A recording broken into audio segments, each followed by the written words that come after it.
Bueno, buenas tardes a todos y a todas. Muchísimas gracias por vir a esta conferencia que tiñamos xa programada con anterioridade e que foi aplazada xa cando foi o tema da pandemia, xa que se acordamos cando tempo xa desto. Pero é un gran privilegio para todos nós ter aquí a Buenaventura Aparicio con todos nós, que sabedes, bueno, teño aquí preparado toda unha biografía dun home deses que sale na Wikipedia, xa imaginadevos o nivel intelectual o privilegio que para todos nós ter aquí a Buenaventura Aparicio. Pero non vou enrollar moito máis, só vou decir catro cousas del. Ten escrito moitísimos libros sobre arqueoloxía, sobre historia, moitas sobre Pontecadelas, foi veciño de Parada durante uns anos. E o último libro que ten publicado, que chegou hasta mí, que estou lendo, titúlase Lo que no vimos en los petróglifos galaicos, nove lecturas da perspectiva antropológica e etnográfica. É un libro que estou lendo, que é o último que eu coñezo que ten publicado, donde fai unha visión moi crítica, sobre todo, sobre a nosa sociedade e sobre nós mesmos, non? Porque moitas veces, como digo en Buenaventura, que xa ten moita experiencia nestes temas, non lle damos importancia ao que temos a cara de nós, o que é noso, como é o tema dos petróleos. El di moitas veces, porque eu sempre que podo vou ás súas conferencias, sempre di que se os petróleos que temos nós os tuviéramos en esos franceses, farían auténtica mina de oro de todo eso, non só polo patrimonio importante do punto de vista da historia, da arqueoloxía, sino da sinergia económica que iso tamén podería producir e repercutir na nosa sociedade. En moitos países avanzados xenérase un movimento turístico e de investigadores de todo tipo en torno aos petróleos, que moitos povos incluso viven igual que a xente, que o sea, povos viven nas covas da Altamira, pues imaginarvos Pontecadelas se desenrolara todo o patrimonio arqueolóxico que ten na área arqueolóxica de Tourón. Foi un intento, vou decir un intento, non vou decir fallido, pero por lo menos en este momento está unha situación complicada, de abandono, por lo menos non está suficientemente cuidado, estuve moi pouco aí mirando, e a verdade que esas estacións, esas dan un poquinho de pena, non? E a veces hasta temos vergonza allea, porque veñen investigadores, xente de fora, que ven a visitar a área arqueolóxica de Tourón e marchan moi decepcionados. O que pudo ser eso, a idea co que surdiu unos grandes inspiradores e desde logo divulgadores desa área arqueolóxica de Tourón, pois é precisamente Buenaventura Aparicio, xunto coa Pedro do Cerro. Pedro do Cerro inspirou a él dous libros, un conto infantil, achegando, bueno, sabedes que é bueno lo dixo. El mestre, aparte de doutor en historia, aparte foi profesor meu na vez, como profesor agregado de historia, unha persona moi culta, unha dilatada trayectoria profesional, sobre todo cuidando o que é o noso futuro, non? A educación dos nosos rapaces. El está moi sensibilizado co tema da infancia e fixo un conto, pero Buenaventura é un tipo moi listo. É un conto con moitísima retranca, como ten Buenaventura. É un conto que de infantil ten moitas cousas, pero eu creo que está moito dirixido a todos nós. Unha reflexión que fai o Cerro, sabedes que Canguñas, que estuvo a punto de desaparecer porque os canteiros moitas veces pois as pedras sobre as que facían o labrado con pesca, que xa nos contaba a Buenaventura, son pedras de gran calidad, sobre todo para facer casas e demais.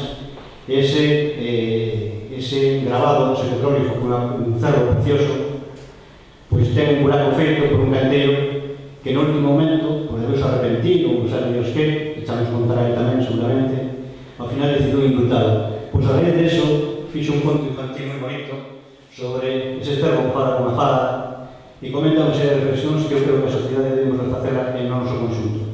Son reflexións de carácter social, intelectual tamén, de alto nivel, e sobre todo unha reflexión que debemos facer como povo para valorar o que nos temos aquí no noso rural, na nosa Galicia profunda, que a veces se sabe non está, pero que, sin embargo, personas como Buenaventura Aparicio a reivindican, a levan sempre no corazón, e sobre todo son eles unhas auténticas punta de lanza para promocionar, defender todo ese patrimonio que nos temos como son os petróleos. Eu non vou enrollar moito máis, fixo un libro sobre Ponte Caldelas que, bueno, despois él non cederá porque acaba de comentarme que non lo vai a ceder para a biblioteca que temos aquí arriba. Ponte Caldelas hace 100 anos e hoxe ven a presentarnos, eu penso que unha conferencia moi demandada aquí en Forzans e que estamos todos moi ilusionados con ela, que se titula Sanfís de Forzans, unha parroquia con historia. Eu non me vou reler moito máis, só agradecer eternamente a súa presencia e pedirlo para, por favor, un forte aplauso para ele. Gracias por venir.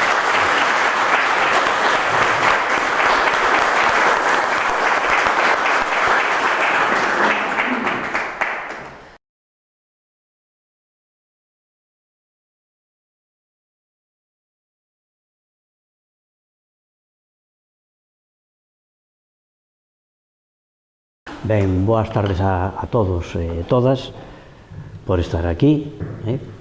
Pois fai máis día de estar no río ou na playa que en actos culturais e por eso tentan. Estou moi ledo de dar esta charla na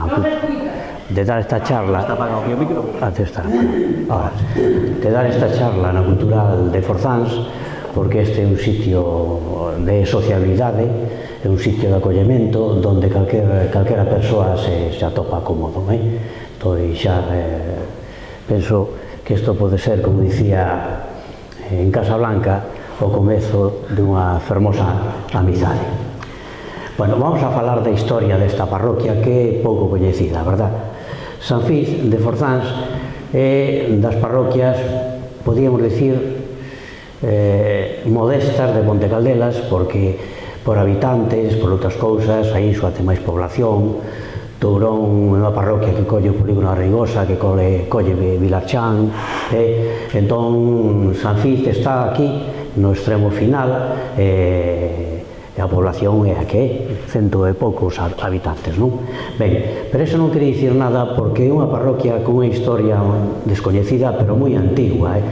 É un núcleo de población donde hubo xente, habitantes aquí hai miles e miles de anos, sobre todo andando por riba desa penicheira que está aí arriba, que é o Campo Grande, o que os da Pousa chaman Chan das Pipas, e xa falaremos que papel tiña eses chans, esas penicheiras, esas mesetas elevadas que eran o hábitat dos prehistóricos fundamentalmente. Temos en Forzans monumentos de gran interese, sobre todo dos xacementos que son moi curiosos, pouco coñecidos incluso pola xente de Forzans. A parroquia ten por titular a Sanfís. Sanfís é a abreviatura de San Pedro Félix, un santo pouco coñecido. Hai varios San Pedro Félix, nos martiroloxios o que máis aparece é un San Pedro Félix de Gerona, que morreu un mártir no século IV despois de Jesucristo, exactamente no ano 304, sendo emperador Diocleciano. É pouco coñecido porque incluso na parroquia non se lle dedica festa ninguna a Sanfís. Agora mismo, non? Agora Sanfís non se lle fai. Creo que unha misa, non? Parece que se lle fai. Sí. Xa facía, non? Pero que pasa con Sanfís? Pasa como a todas aquelas parroquias que teñen un santo que os galegos e galegas consideran non milagreiro, e o martiroloxio de Sanfís non teñe esas maravillas que ten outros santos. En Galicia o típico San Roquiño, San Blas, Santa Lucía, eses son abogosos para curar certas enfermedades, certas cousas. De Sanfís non. Entón non se lle dá gran importancia. Se di que hai varias parroquias en Galicia de Sanfís, hai unha en Vilagarcía, Sanfís de Solovio, pero non son moi abundantes. Se di que este santo en algúns lugares era abogoso contra a rabia, e despois no coloquio, como vamos a falar todos, interactuar, porque a mí senón non me gusta, se falo eu só non me gusta, temos que aprender uns de outros, e vos a mí ides ensinar cousas de Forzans que eu non coñezo, eu vos contarei cousas que li e vos me dicides aquí. O da rabia era un tema moi importante hai 100 anos porque era unha enfermidade mortal. Pois era protector contra a rabia, aunque en Galicia O protector contra a rabia, sobre todo cando mordía aos nenos, era San Eleuterio, e xa falaremos despois, cando preguntedes cal era o método de curación que utilizaban na romaría de San Eleuterio. As festas aquí, en cambio, pois son dous, o San Roque, que o santo, o día que din en Galicia que se celebran máis verbenas e que cobran máis as orquestas son dos días de agosto. O 15, a festa da Virxe, o 16, San Roquiño. A Panorama, estes dos días, costa unha millonada. Os días máis caros, non? Pero a principal devoción é a Virxen da Caridade, que sabedes que se celebra pois con gran solemnidade o segundo domingo de setembro. Hai unha cousa curiosa. Os galegos, para explicar o pasado, os tempos máis afastados, inventaron uns personaxes fantásticos, mitolóxicos, que son os mouros. Non son os mouros de África. Os mouros son os supostos habitantes dos castros, desas tumbas, que son as mamuas, ou incluso dos petroglifos, ou de calquer lugar antigo. Pois ben, os mouros están presentes en todos os sitios, pero curiosamente Forzans ten un pouco folclore de mouros. Se vimos aí ao lado, 2 ou 3 kilómetros, chegamos a Vilán ten un folclore de mouros maravilloso, maravilloso. Teñen tamén xente o ciprianiño, que a mellor aquí tamén hai algún, por aí a unha casa, da avó a da avó, depois falaremos do ciprianillo. Un libro máxico para descubrir os tesoros agachados nos castros, nas mamuas, nas pozas, debaixo de certos penedos. Aquí, do que teño recollido, o único lugar que se fala destes fantásticos persoeiros da antigüedade dos mouros era a fonte Meniña, que estaba situada no camiño que vai de Forzans a Verdocido. Outro elemento dun pasado recente, non moi lonxano, era a feira de Forzans. Forzans tiña unha feira de moita sona que se celebraba todos os días 16 de cada mes. Estaba vencellada con outras formando un conxunto mosaico que era a feira de Moscoso, a feira de Cuspedriños, en Cotobade, e a feira de Famenga. Entón, a xente da contorna percorría esas feiras. As feiras se fala que, digamos, que é un invento medieval, ás veces situadas en lugares, en carballeiras, en sitios a mellor moi antigos incluso con restos romanos. A feira era moito máis que un lugar de mercar e de vender. Era un lugar de encontro, era un lugar de sociabilidade, era un lugar de festa. Era ese sitio donde os veciños da contorna tiñan ocasión de verse, de falar das novas. Pois sabes que pasou na veciña aldea tal, faleceu este outro pasou unha cousa, este marchou para América. Era a ocasión para poñerse ao día. Para a mocidade era unha festa, se paseaba arriba abaixo e tal. E pois había moitas cousas curiosas, porque había pelexas, o viño, a taberna, todas as cousas, había pelexas, e había carteiristas. A xente viña a mercar unha vaca, en algún sitio moi escondido a un lado levaba os cartos, entón había carteiristas. E sempre, por tanto, estaba unha parella da Garda Civil, por aquilo das pelexas está.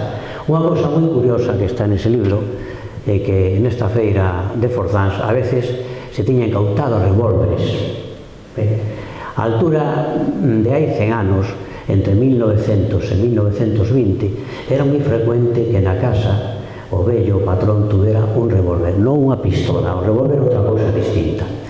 Por que?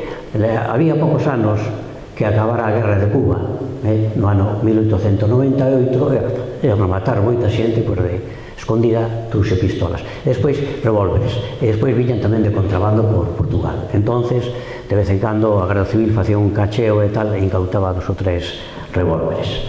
Ben, cando aos anos 80 recollemos a tradición oral de Xustans, aínda os máis velliños se acordaban da feira e botaban moito de menos porque a animación aquilo da taberna chea, das casas de comida despachando, aquel movimento que había de xente, pois ao desaparecer a feira tamén cesou.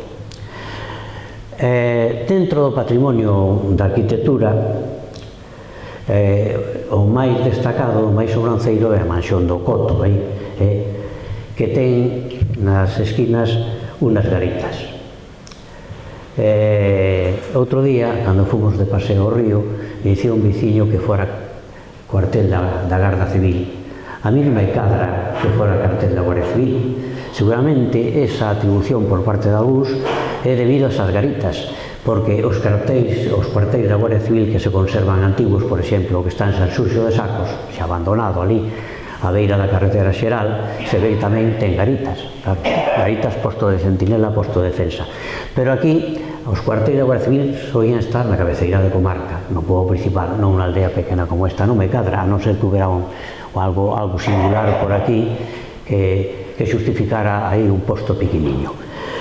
Esa mansión do Coto foi a casa morada do famoso guerrilleiro Ubiña, que xogou un papel moi importante na Guerra de Independencia ao frente das alarmas da xente da xurisdicción de Caldebergazo. Ben. Outra cosa moi interesante que non se lle dá a veces a importancia que teñe son os petos das almiñas, os petos das ánimas. Aquí hai varios en Xustán, pero ten mérito ese que está aí ao lado da iglesia, subindo polo camiño que da iglesia.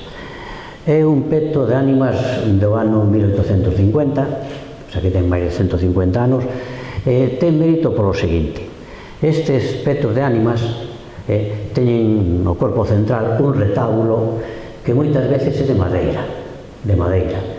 O daqui é de pedra, é un retablo pétreo, por tanto, ten máis mérito traballar as figuras que ten. Normalmente os petos de ánimas teñen unha figura central onde está a Virxe do Carme, co seu escapulario, porque conta que a Virxe do Carmen é quen de ir ao purgatorio e co seu escapulario sacar as ánimas dese lugar onde se está aí de pena, se está penando, non? Outras veces o que teñen é a San Antonio de Padua, San Antonio está de Pilar, o portugués, San Antonio portugués, inda que despois se foi para Padua e recibiu ese nome desa cidade, de Padova, esa cidade italiana. San Antonio ten un cordón milagreiro, entón está figurado no retábulo co seu cordón, e as almiñas agárranse ao cordón e son sacadas do purgatorio. Pero aquí, no de Xustáns, ni está a Virxe do Carmen, de Forzans, o de Forzans, non está ni a Virxe do Carmen, ni está tampouco San Antonio de Padua. O que se figuran é, a parte de abaixo, están as lapas, as chamas, hai que estar ali penando, non? Purificándose, e xa vedes que o fogo é o purificador por excelencia. É para dicir que todos somos pecadores. A Iglesia ensinaba que era bastante difícil librarse de estar unha pequena tempada, polo menos ali abaixo. O bo que en inverno non se pasa frío. Pois figuran na dereita, polo pelo, pola cabeleira, se ve que hai unha moza, e na esquerda hai unha moza, mulleres e homes. Pero por riba está unha representación completa da iglesia. Ali entre as lapas aparece un cura, un sacerdote, un crego, e o vemos polo bonete. No medio nada menos que un bispo, a súa mitra. E no lado dereito, mirando, desde o punto de vista do pecador, está un monxe, un freire, porque vemos a tonsura, o rapado que lle facían na cabeza. O sea, aquela idea da iglesia de que todos somos pecadores. Estaba pintado, ora perdeu a policromía, a pintura, e por riba ten tamén un reloxo de sol que tamén te meto. É un peto moi bonito. Pasades por ali e reparades pouco, pero merece fixarse un pouco no detalle. Vamos a falar de arquitectura funeraria, dos panteóns funerarios. O século XIX foi a etapa dourada da cantería galega, que é a cantería mellor de España. Todavía hai anos emigraron canteiros galegos a un estado norteamericano cerca de Nova York, porque certos edificios de zona, os palacios de justicia, se revestían de pedra. E había ali unha boa colonia de canteiros galegos, outros están en Suizas, etc. O sea que esa zona trascendeu Galicia e foi por ali. Pois ben, nesta época, entre 1850 e principio do século XX, época de Cerviño, o do cruceiro de Aldán, e aquí temos en Ponte Caldelas cruceiros, calvarios, que son Cristo cos dous ladróns, un moi interesante en Barrudo, temos en Xende tamén un calvario tamén moi interesante. Dentro das tumbas, a xente con cartos, se producira a emigración a América, había xente que tiña co cartos, entón, a hora de enterrarse, quería enterrarse con certa fachenda, para marcar tamén outra vida que eran poderosos. Hai un panteón funerario moi interesante, Santo Andrés de Aceu, con unhas esculturas, símbolos de relacións coa morte e tal, moi interesantes, pero este que está ao lado da iglesia é un monumento realmente notable. Ese panteón é un monumento arquitectónico, ten un prisma de pedra, por riba outro prisma, ali figura a inscripción do titular de quen mandou facelo, a data que é máis ou menos mediados do século XIX, por riba ten unha urna funeraria, onde supostamente as urnas se depositaban as cinzas, onde aquela está metida nos panteóns, rematado en un pináculo. O máis interesante son as 4 esculturas que teñen por riba nas 4 esquinas, que fan referencia a unha, o veremos despois con as diapositivas, ao xuicio final, outra a morte aparece coa gadaña, nos espera, é unha señora que está esperándonos a todos, non nos vamos a liberar dela, ten moita paciencia, non ten presa, pero está aí sempre. E despois, noutra esquina, os bienaventurados, despois do xuicio final, os que acadaron o perdón que van ir ao ceo, e noutra leira, os condenados que van ir ao inferno. É unha sepultura realmente notable. Chamoume a atención tamén eses azulexos modernos que están adosados ao adro da iglesia, que levan a firma de Mari Carmen Peleteiro, porque aí reflexados son uns versiños moi sinxeliños, pero cheos de sentimento, verdad? Cheo de sentimento, donde se ve esa saudade, esa señardade que se lle apega ao corazón os galegos cando están fora botando a terriña onde naceron. Cando o galego está fora, va a tratar por todos os medios, si ten quen, si morre moi lonxe, eso costa o transporte e costa diñeiro, e a mellor non pode facelo, por ser enterrado no terruño onde naceu, cerca dos predios, veigas, vimbieiras, soutos, castiñeiros onde el viveu, porque hai unha idea de que no outro mundo, de cando os ves, nos deixarán por un buraquiño, botaron a llada, e nos gustará ver a nosa terriña, a nosa veiga ali, como está a parroquia. Entón, esa cousa de enterrarse no terruño natal, se nace aí e se debe volver á terra. Ben, vamos a falar de dos cousas moi interesantes, das cousas máis renombradas que ten Forzans. Os gravados rupestres, a xente fala de que son debuxos feitos na pedra, non son debuxos, son gravados, son sucos feitos na pedra, e son unha das manifestacións culturais máis importantes de Galicia.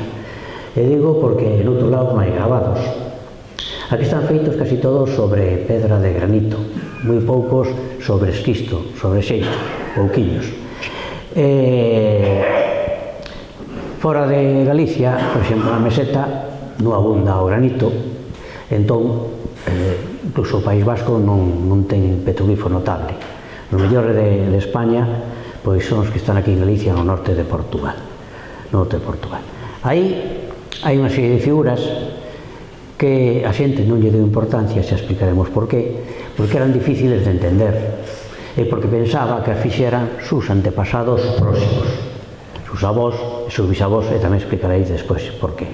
Por lo tanto, o monte galego, hai 100, 200 anos, estaban as pedras, todas as pedras cheas de marcas. Había sobre todo ferraduras, marcas de ferraduras dibuixadas, e moitas cruces.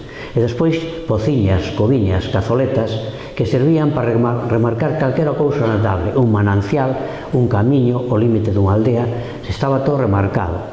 E despois as comunidades de montes tiñan os marcos con as iniciais, Comunidade CM, Comunidade de Montes de Salcedo, tal.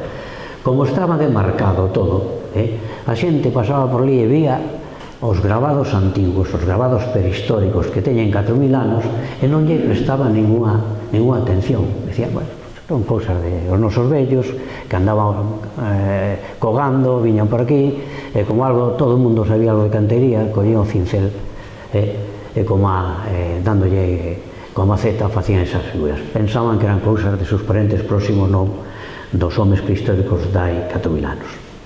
Donde hai petrólifos? Aí en riba, sobre o lugar da feira, sabemos que está esa penichaira mesetada que se chama o Fundo Grande, o Campo Fundo Grande. Primeiro, na entrada, dende ali, de arriba, a parte de arriba, chegamos a Chan da Sobreira, unha pequena chan. Despois o Fundo Grande, que é a penichaira máis extensa, despois está o Fundo Pequeno. Este Fundo Grande era o nome que lle daban os de Xustáns. Os da Pousa chamaban Chan das Pipas. Sempre houve unha rivalidade histórica pola posesión desa penichaira entre os da Pousa e os de Forzans. Houve certa rivalidade. Se trata dunha paisaxe moi interesante porque é unha paisaxe prehistórica. Se nos situamos varios miles antes de Xesucristo, non había gado, e, por tanto, os solos fértiles moi pesados, moi profundos, os solos dos vales, das ribeiras dos ríos que son máis productivos, non se traballaban porque non había arado. Entón se traballaban chans lixeiros que estaban nas penichairas por un sistema de rotación, a cosecha quedaba moi pouca e se movían, a xente que se movía, non tiñan un asentamento fixo, non? E aí, en esa penichaira, que se chamaba o Campo Grande, hai unha serie de afloramentos rochosos e aí están os petrólifos máis antigos. Son estas coviñas, esas pociñas que se chaman cazoletas e despois círculos concéntricos. Algúns son tan antigos, choveu tantos por eles, carchou, nevou, que están prácticamente borrados. Xa apenas se ven un pouquiño da pociña, da cazoleta, e os círculos casi borrados. Estes teñen, quizás sexan do Neolítico, teñan 6.000 anos diante hasta da nosa época. Hai unha pedra máis notoria que outra, que non sei se estaba descoberta, descubrín, que ten unha pedriña así abombada, ten a pociña como sempre, rodeando un circuliño, e despois salen unha serie de canaliños para baixo. Eu penso que esos canaliños eran para facer ritos adivinatorios, ritos augurais. Tedes que saber, xa está nas fontes romanas, xa está feito de que os antigos galegos eran moi dados a facer ritos adivinatorios augurais. Quizá dos povos da península, de España, os galegos foran os máis aficionados a estes ritos adivinatorios, a profetizar que iba a pasar e tal.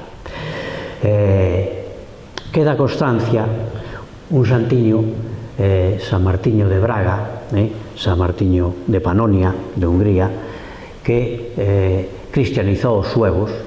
Os suevos foron os bárbaros que ocuparon Galicia, entraron 30.000, foron poucos, o reino suevo durou pouco tempo porque despois foi conquistado polo visigodo, e despois os visigodos foron derrotados polos árabes e se acabou todo ese dominio dos godos.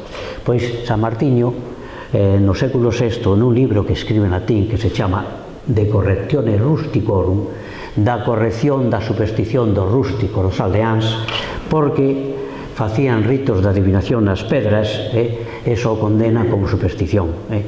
A entrada do cristianismo en Galicia foi penosa, foi difícil, porque o galego estaba moi apegado á natureza, e os cultos precisamente a esa natureza. Entón costou. Es máis, o que se fixo foi unha mestura, o que se chama un sincretismo de creencias pagás e creencias cristiás. Eso está vivo, totalmente vivo. O galego sigue sendo fiel, como sempre, á terra e á natureza. Non hai unha soa romería galega donde o paisanía chega ali, escoita a misa, faga a súa ofrenda, pero despois fai outra serie de cousas que non teñen nada que ver cos ritos da Iglesia Católica, cos ritos ortodoxos. Por exemplo, empeza a dar voltas arredor da capela pola esquerda, a dereita é ao lado dos bienaventurados, di Deus no xuicio final, no Pantocrator, vinda aquí, bienaventurados, porque fuches xustos, e os poñe á dereita. En cambio, os condenados, os réprobos, os manda á esquerda, se van para o inferno. Como estas cousas non é cousa da Iglesia Católica, é outra cousa que ten relación con as forces da naturaleza, é dicir, co diaño, porque Deus é poderoso, pero o demo tamén o é, entendes? Dan as voltas pola esquerda, sempre con unos números cabalísticos máxicos que teñen que ser impares. O número 3, 3 voltas, o número 7, ou máis ben o número 9. O número 9 voltas, e despois botan unha pedriña, que hai que botar a cara atrás en riba do tellado, que é o símbolo de que deixas atrás a mágoa que tiñas, a pena, a deixas fora. E por riba vendes, tens que beber, é unha fonte milagreira, unha fonte da Virxe, dun santo milagreira, e mellor se colles unha ramiña de trobisco,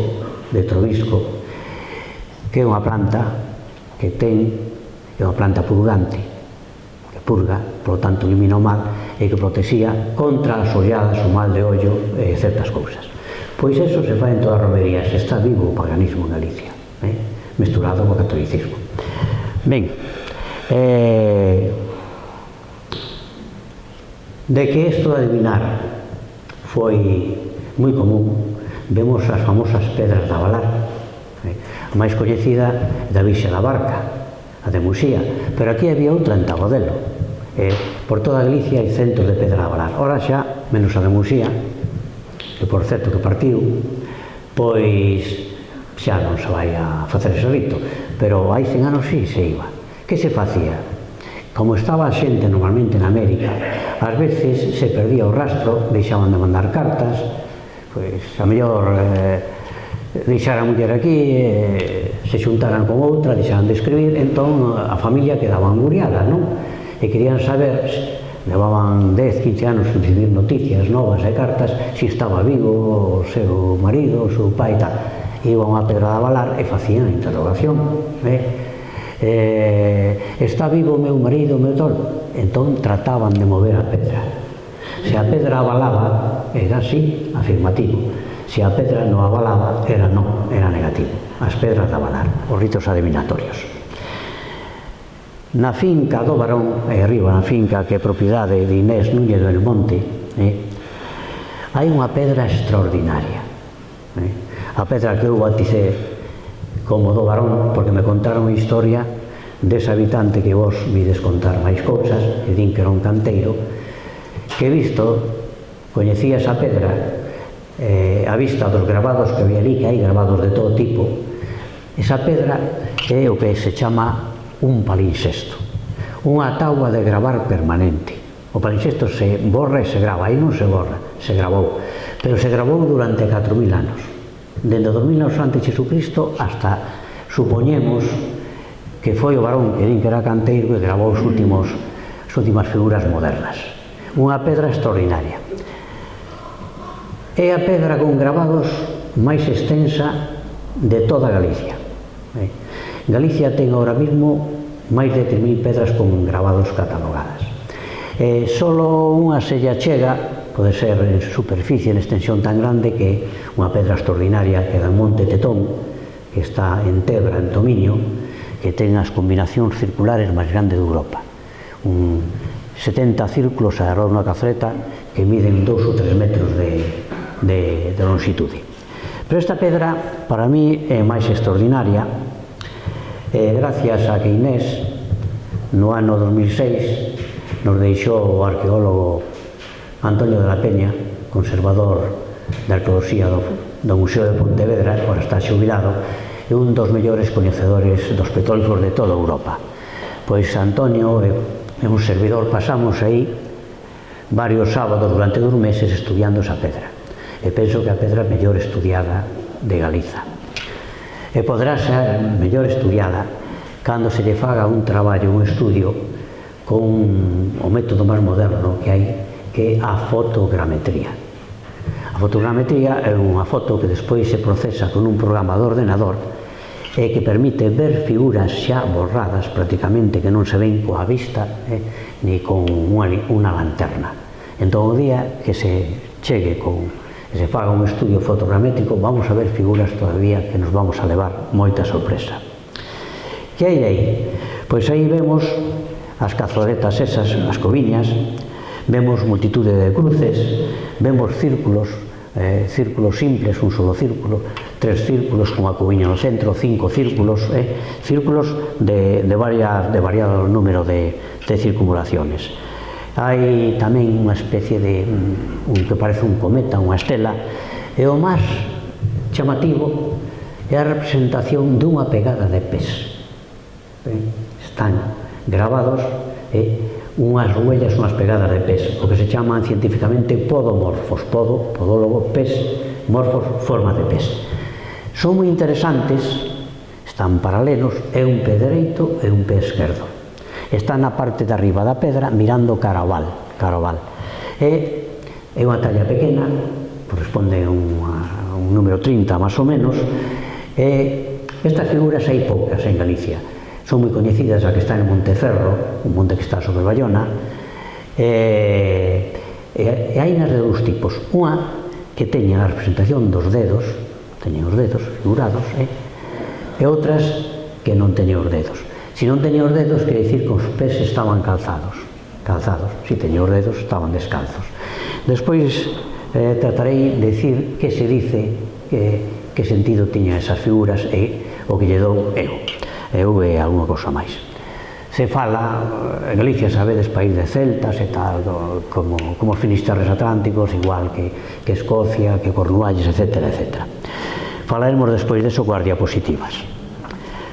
E vamos a falar do castro, outro xacemento prehistórico moi importante, que é o castro de Pena Redonda, que está aí arriba no Chan Grande. Ese xacemento, se vos me podeis dicir algunha cousa que eu non coñeza, estuvo prácticamente desconocido hasta hai poucos anos. Penso que a mellor velliños subieran falar dos mouros ou de tesouros aí arriba, nesa Penichán, pero a mí non me consta se non me dicides vos. Por que? Porque as casetas, as casoupas, castrexas, exactamente iguales que hai no Tecla, se fuches a Santa Tegra, a Guarda, hai un castro, figuras circulares, hai outro moi ben escavado ahora en Rimadubia, que precioso, escavaron Rafael Martínez, o arqueólogo da Diputación, que iba a escavar este tamén, despois falaremos.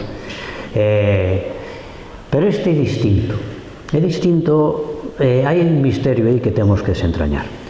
Era descoñecido porque estaba ao pé do punto máis elevado da Pena Redonda, onde hai un afloramento cunha pedra redonda que lle deu nome a ese lugar. Se ese xacemento, vos digo, que empezou a ser habitado e construído no século VIII antes de Xesucristo, é dicir, 700 anos antes de Xesucristo, tedes en conta que hai unha costa e, polo tanto, as escorrentías enxurradas botaron terra sobre as casoupas e ao cabo de 1000 ou 2000 anos quedaron enterradas. Están a un metro, medio metro por riba do chan. O sea que a xente, eso xa hai máis de 1000 anos, a xente descoñecía a existencia desas casas aí. Que me contaron a mí, que despois falaremos se isto que me contaron é certo ou non, porque cando se fai traballo de campo hai que facelo ben. Non chega con entrevistar, con falar con unha sola persoa que te dá unha versión.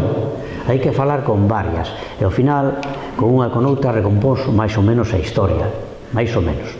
Bueno, a mí o que me contaron co descubrimento dese poboado castrexo foi cando hai unos anos, quizá antes dos anos 80, xente de aquí de Forzans minou o terreo en búsqueda de traída de auga, mananciais de auga. Ali, efectivamente, hai traídas de auga. Parece ser que ao remexer a terra en busca deses mananciais apareceron certos anacos de cerámica prehistórica, trozos de baixelas castrexas. bodas. Entón, a xente se dá conta que esa cerámica non é igual que o das potas que tiñamos na casa, as cazolas de barro que tiñamos na casa, e empezou a falar.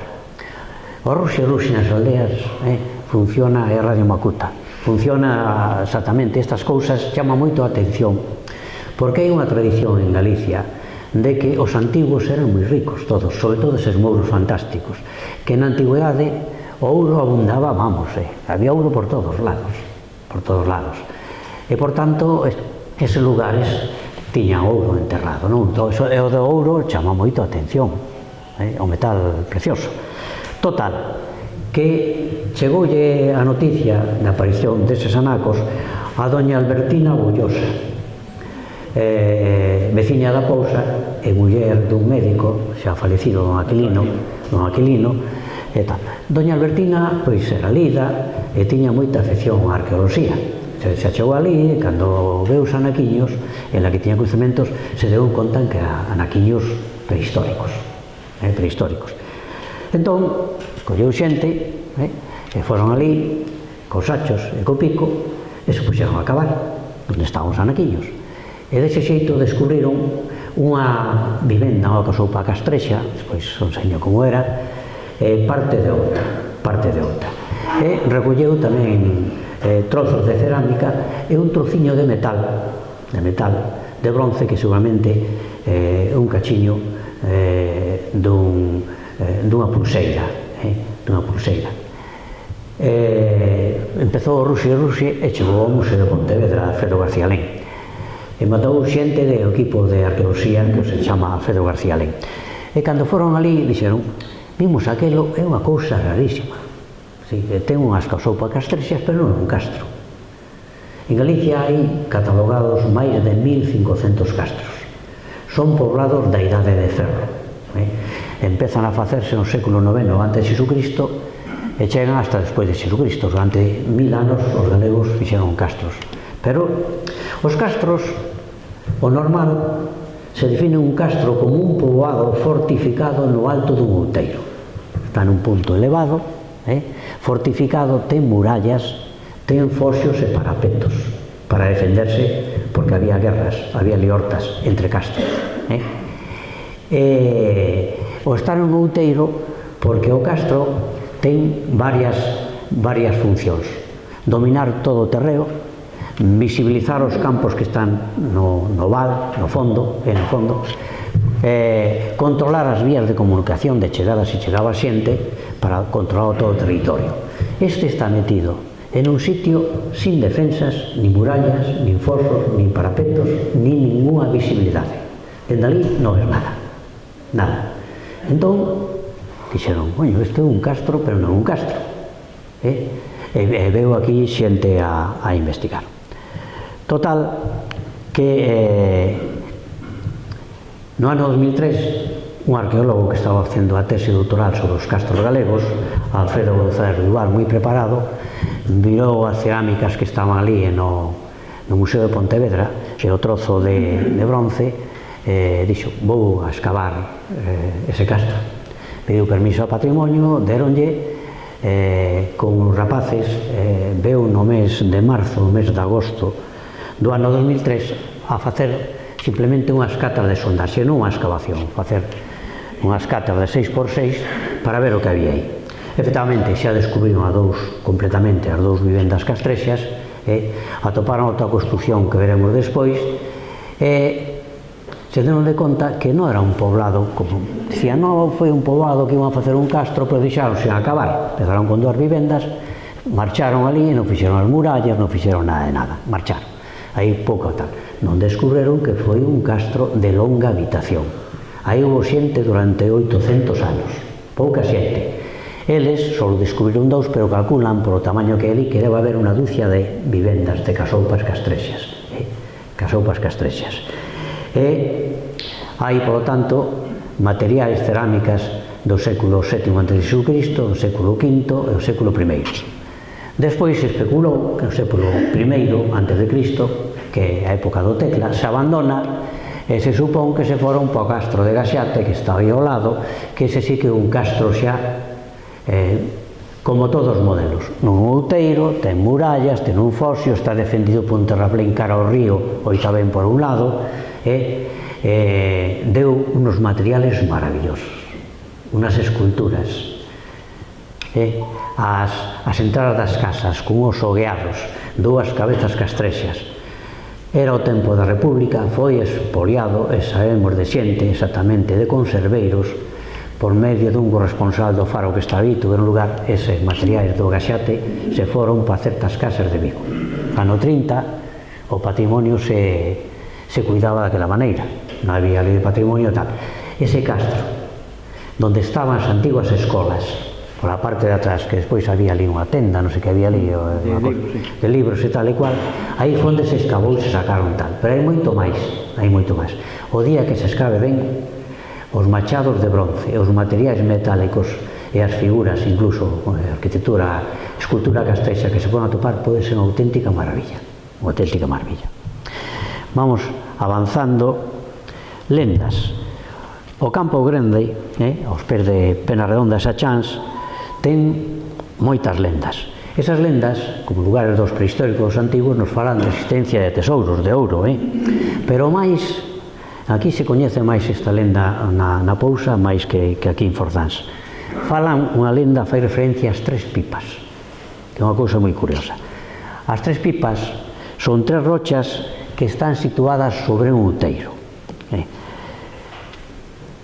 No ano 1976 veu hasta aí, por medio de un cura, unha cousa, chegoulle a idea da lenda das tres pipas, veu Alfredo García Lé en persona aí ao Chan Grande e recolleu o seguinte: existen as tres rochas, as pipas, di a xente que está chea de aceite, outra de viño e outra de agua.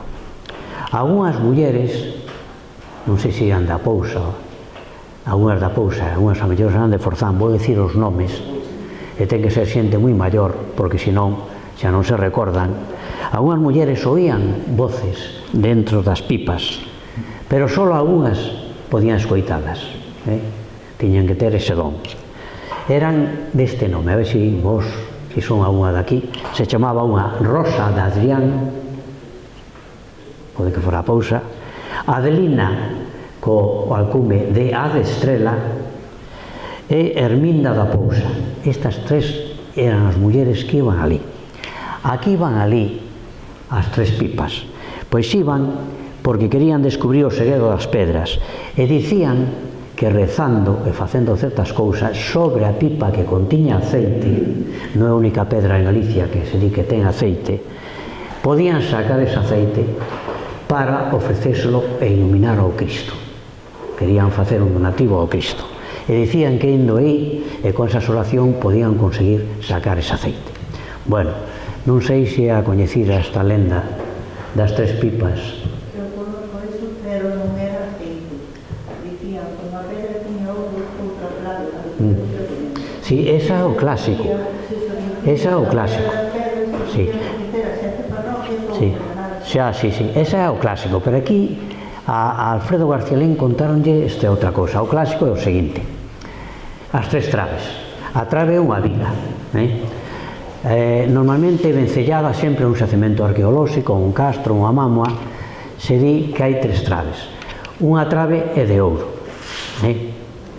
outra é de plata, e por riba hai outra de alquetrán ou de veleno. Entón, o ouro, os tesouros sempre están protegidos, protegidos. Entón hai que escavar. Ten moito cuidado a escavar, porque se das coa trave de alcatrán ou de veleno ou de sufre, azufre chaman sufre, eso a lampa e poden arder 7 parroquias ao redor. Entón a xente non escavaba e tiña medo. Eso foi gostoso. Pero aquí falaban da pipa de aceite. Isto se relaciona con unha cousa que atopei, outra lenda na estrada, donde botabanlle aceite para percorrer sobre unha pedra que tiña propiedades máxicas, e despois ese aceite que había percorrido por un canaliño da pedra o recollían para xandar certas cousas, porque decía que ao pasar pola pedra adquiría propiedades máxicas. O sea, sobre eso o aceite e tal é unha cousa moi antigua do tempo de San Antonio de Padua. Bueno, vamos a poñer diapositivas e ao final facemos un pouquiño de vamos a ver diapositivas. Mirad, ten conta aquí, vamos a ver. Esa pedra aí tedes a Laxe do Barón. A ver se entre todos descubrimos para que servía, porque eu non me convence o que dixeron algúns. Vamos a ver, mirade. Esta finca de Inés, e aquí tedes a Laxe. Este é o camiño que vai para a Penarredonda, para arriba. Na época prehistórica había moita menos vegetación, non había eucaliptos. Os eucaliptos viñeron da Australia, trouxo un relixioso. Non había tanta repoblación de piñeiros, había frondosas, había vedaneiros, había souto de castiñeiros, había carballos, toda esa cousa.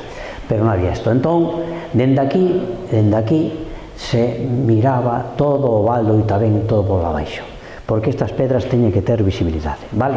Mirade, é unha pedra abombada, eu metedes que dicir, se vos consta, o sabedes, que aquí, nesta zona, hai algún límite con algo, con un camiño, con unha parroquia, é o comenzo de algo, tal, se ten algún límite esta zona, este terreo onde está o de Inés, o de Inés.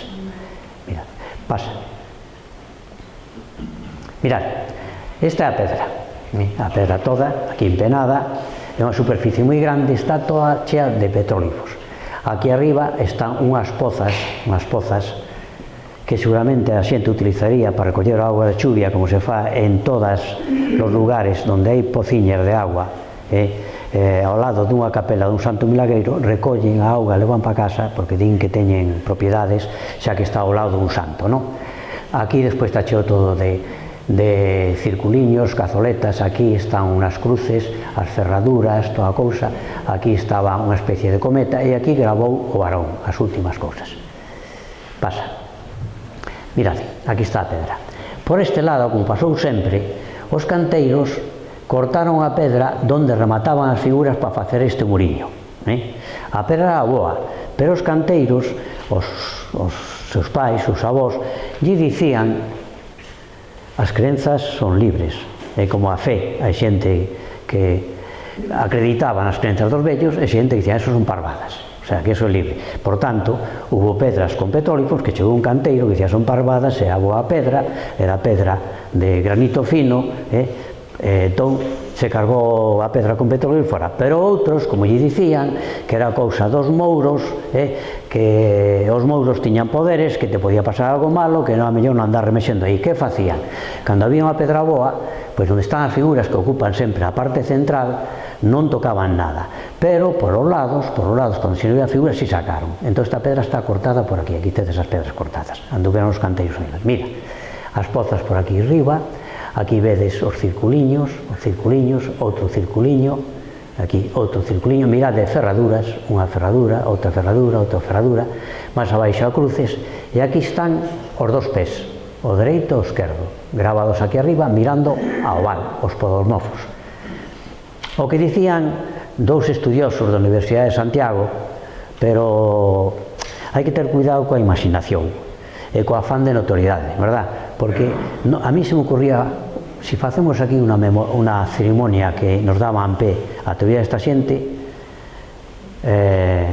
Forzans, Ponte Caldelas, sería na televisión nacional, na televisión de toda Europa, facendo aí un rito, unha coña que se podía facer, pero que daba lugar a moitas cousas como por aí inventadas. Mirade, estes dos profesores da Universidade de Santiago veron que había tamén pegadas destas en pedras de Escocia, en pedras de País de Gales e tal e cual. Estes, como teñen becas, foron ali, recolleron e tal, son moi celtistas, e bon, o de celtas é como un pozo sin fondo, un saco, o de celtas cabe todo. Celtas é unha teoría, é unha lingua, celtas é unha cultura, celtas é unha serie de cousas, e celtas había dende a India hasta hasta Escocia, hasta os Finisterres Atlánticos, porque a base antigua dos celtas son os indoeuropeos e a clave, a cuna, a berce dos indoeuropeos é a India. Entón somos todos celtas. En realidade, o que chamaban na escola, na época de Franco, nos dicían a división dos españoles en celtas, os do norte, celtíberos, os da meseta, que eran a mestura de celtas e de íberos, dos iberos, que eran africanos, na costa mediterránea, son súa Andalucía. Non, iso todo unha tontería. Os iberos, non africanos ni eran de pel negra, eran xente do Mediterráneo que tiña influencia da cultura grega e fenicia, que chegaran ali. Os celtíberos da meseta non eran unha mestura de celtas e íberos, sino celtas da meseta. A pegada celta máis forte en España está xusto na zona de Guadalajara, Soria e a zona de Aragón. A zona de Aragón, é onde hai pegada celta, máis tal, con as tumbas de incineración, de cremación das urnas cinerarias coas cinzas, donde aparecen os puñais e todo o enxoval, espadas, incluso xollas de ouro. Se ides ao Museo de Burgos e mirade os puñais tipo Mirabeche que se caen desas cousas, unos puñais cunhas vainas douradas con nielados, unha auténtica maravilla. Nos nos atopamos porque en Galicia é unha cousa rara. Estes castrexos, pois, viviron nos castros, pero desconocemos como se enterraban, porque non aparecen os cementerios castrexos. Se escavaron os castros e tal e cual, pero non aparecen as necrópoles. Entón non sabemos se os quemaban, pero xa se desfacían das cinzas. Outros din que se os tiraban aos ríos, pero xa os ríos ao final deixarían os xetos con a xoar, tal. É un misterio. Entón, Alonso do Real, o profesor tan máis coñecido, un sabio que estaba en Santiago, dicía que os castrexos pois nacían pero non morrían, porque non atopamos un deles. Bueno, pois estes dous profesores dixeron que a función destas pegadas nos países célticos era coronar aos reis. Cada poboado céltico de Escocia e tal tiña un rei, un príncipe que chamaban coronos celtas, non? Como se coronaba o rei?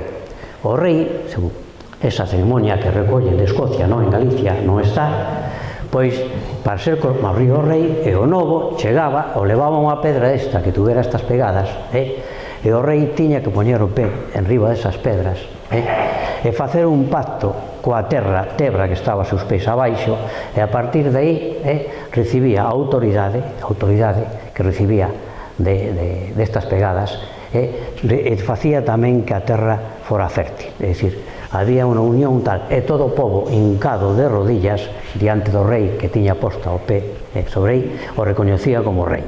Bueno, fixádevos, se non decimos eso aquí, que non hai nada coñecido, se fixéramos unha coña marinera, por exemplo, vamos a nomear ao alcalde de Ponte Caldelas, o próximo que sea, e todo alcalde de Ponte Caldelas, fixadvos, para tomar posesión do seu cargo, tiña que vir a esta pedra, verdad? E facer como os coronos celtas de Escocia e tal, poñer o seu pé aí, entón, investido, e todo o pobo ali se poñían de rodillas, non, aquí non facía falta tanto, pero dicindo, ben, quedas nomeado, recoñecido como alcalde, traedes a la televisión galega e tal e cual, ao día seguinte, como non hai nada en España semellante, está en Escocia e tal por aí, que din que o facían, ou non se fai, ao día seguinte sale na BBC, na televisión francesa toda a cousa, e Xustans sería o pobo máis famoso do mundo. Pero que pasa?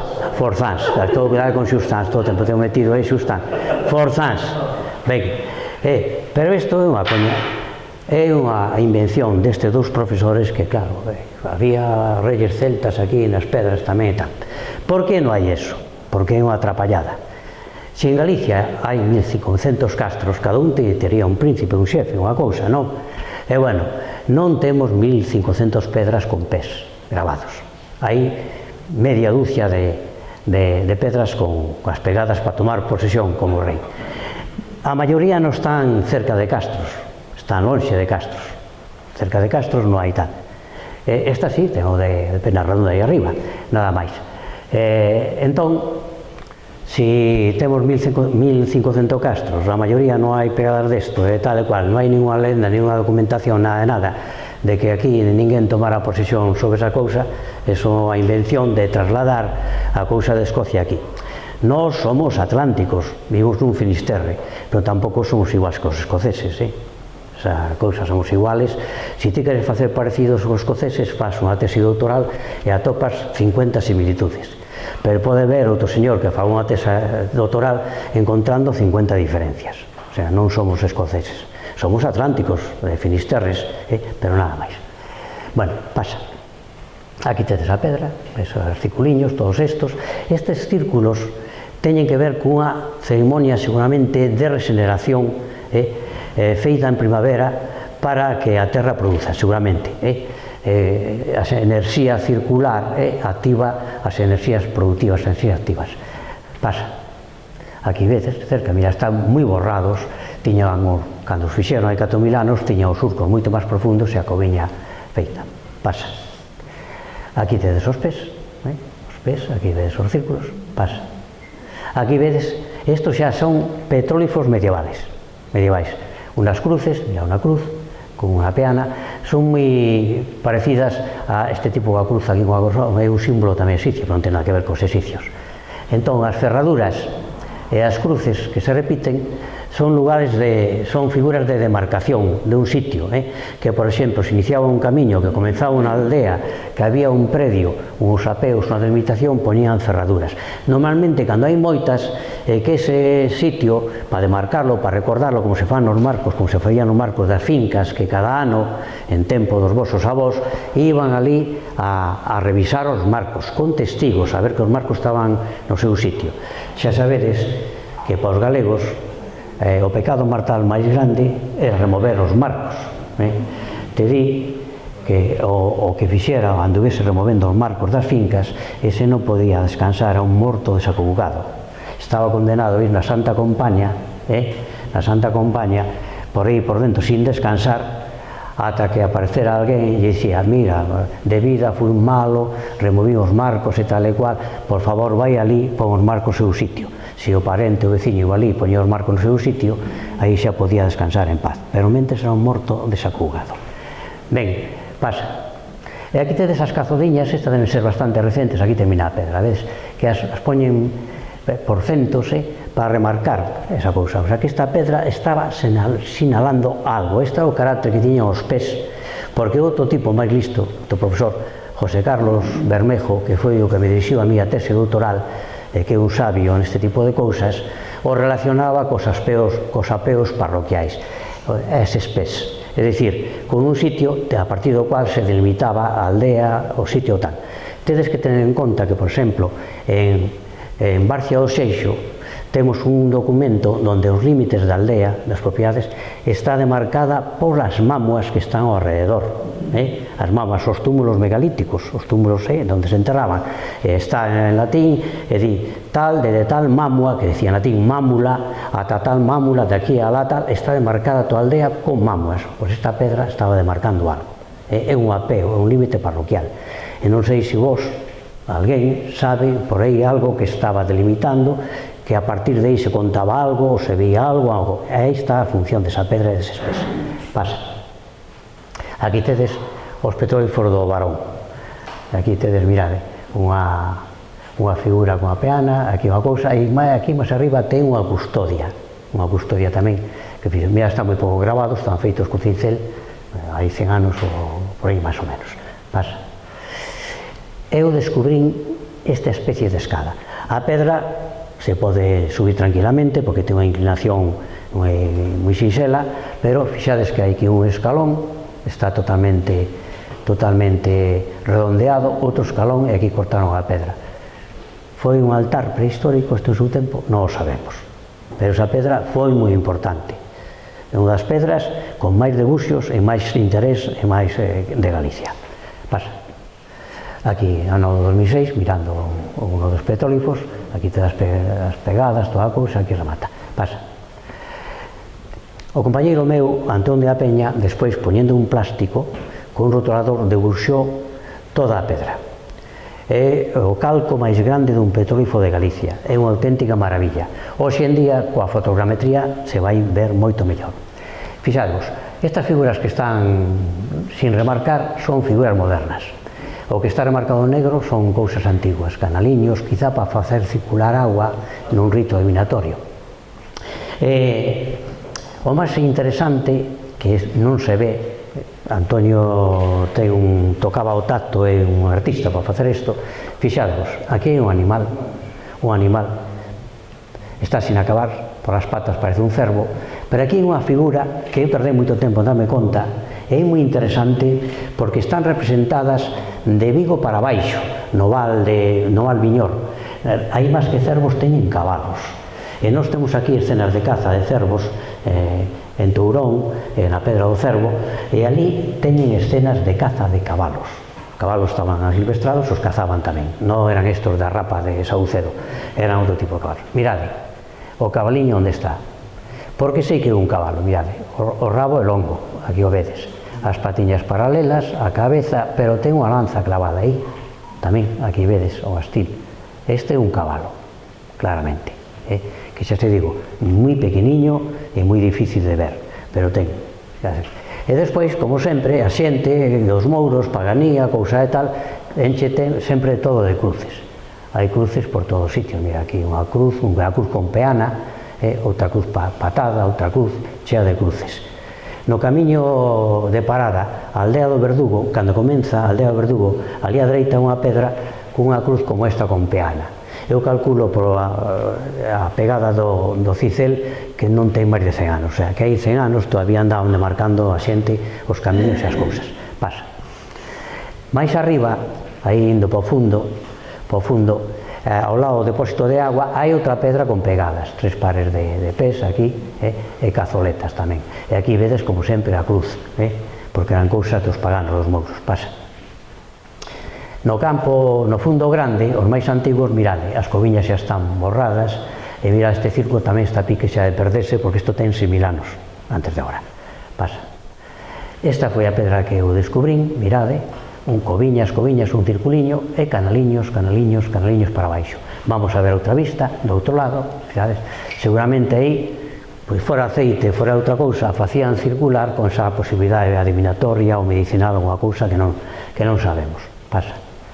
Aquí desa pedra redonda, que lle dá nome a ese chan, que está aquí, está o poboado, vamos a ver. Pasa. E aquí me tedes que dicir, o que me contaron a mí, o que está recollido por Alfredo no museo, é o seguinte. Os veciños de Forzáns foron aquí a buscar agua, un manancial de agua, e fixades, todo o que se escava queda. Se pode cubrir por a vegetación, pero a pegada, se se anduvo excavando hai 1000 anos, cando quites a vegetación, limpias co paletín e sempre queda a pegada ali. Mira, isto sería, vamos a ver, isto sería a marca dos que anduveron buscando o manancial de terra, mira de aquí, isto, o que serían os que anduveron buscando as minas de agua, isto fixeron, según decían, os veciños de Xustán, que o remexer de aí foi o que atoparon cerámicas. E aquí están as dous casoupas, casas castrexas, nada máis aquí. O poblado ocuparía este trozo. En este trozo estarán unha dúcia de casas castrexas e mirades. Un castro normal estaría aquí neste outeiro, que se defendía, fallere muralla, aspectos, dominaba o val, o río, toda a cousa se defendía, ou aquí arriba, pero aquí abaixo. Non hai muralla, non hai fosos, se pode atacar por todos os sitios, e non ten visibilidade, dende aquí non miras nada. Por lo tanto, máis que un castro, un poboado, era unha aldea aberta da Idade de Ferro. E aldeas abertas da Idade de Ferro se coñecen poucas. Hai un parapeto, hai aquí unha liña, un muro de 60 metros. Unha liña que se supón que ten unha muralla, pero unha liña de 60 metros, por aquí está aberto, a muralla non sigue, non pecha por aquí, e o normal, se fora un castro, que isto tiña que estar todo rodeado dun foxo, dunha muralla, e incluso de parapetos. Queda unha muralla solta a 60 metros, pero que non cerra, non pecha. Entón, aquí era desos de Forzáns, naquel tempo moi pacíficos, debía ser un lugar de paz en medio da guerra que había en toda Galicia, todos os castros, un lugar de paz, como a cultural, que é un lugar moi pacífico, ou senón, pois algo raro, non? Algo raro. Pasa.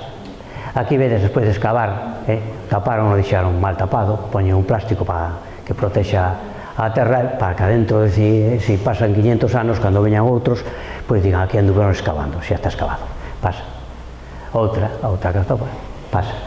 Esta é unha construcción moi rara, Porque é pequena, ten un pouco diámetro, polo tanto, non é unha caseta castrexa. O paramento, é dicir, a ringleira de pedra son moi malas, está moi mal feita, non sei se sería un silo, unha cousa e tal, pero de logo, para guardar alguna cousa, non é unha caseta castrexa. Pasa. Aquí vedes un muriño que todavía, mirades, excavando 30 centímetros xa aparecen as casas, un muriño de pedra, pasa. E outra fotografía do anterior, isto pechase aquí, unha casa castrexa ten normalmente 5 metros de diámetro. Si ten unha lareira no medio, é unha casa para habitar con cociña, porque outras ao lado, outras casiñas pequenas que eran almacéns, e outras a dos Tegra teñen unha castañuela por fora onde tiña un forno para cocer. Se editaban en palla, estaba moi pouco dentro das casas, palla seca no inverno e palla mollada, erva no verán para ter pasa. Aquí tedes este monumento moi interesante, esta escultura, un prisma, outro prisma, a urna cineraria e o obelisco. Aquí tedes as 4 figuras, o anxo do xuicio final, coa trompeta anunciando que os mortos se levante do valde Josafat e acudan ali ao xuicio final, donde van ser xulgado e, por lo tanto, os uns destinados ao ceo e os outros ao inferno. A morte, aquí os bienaventurados e aquí os condenados. Pasa. Aquí tedes o anxo do xuicio final coa trompeta dicindo, amiguiños, todos ali, que hai que presentarse diante do Altísimo, que chegou a hora da verdade. É o xuicio final. Pasa. E aquí vedes a morte, irade a Gadaña, aquí tedes a Gadaña, a morte, que a todos nos espera, non? Pasa. E aquí tedes o famoso retablo, o peto de ánimas, a calavera simula a morte, o reloxo de sol moi bonito, aquí tedes a cruz, as estrelas, mirade, unha muller, un home, un cura co bonete, un bispo coa mitra e un fraile coa tonsura. E bueno, esta cousa. Agora vamos a, se isto xa rematou, non hai nada máis, vamos a facer unhas cousas, xa rematamos, a ver.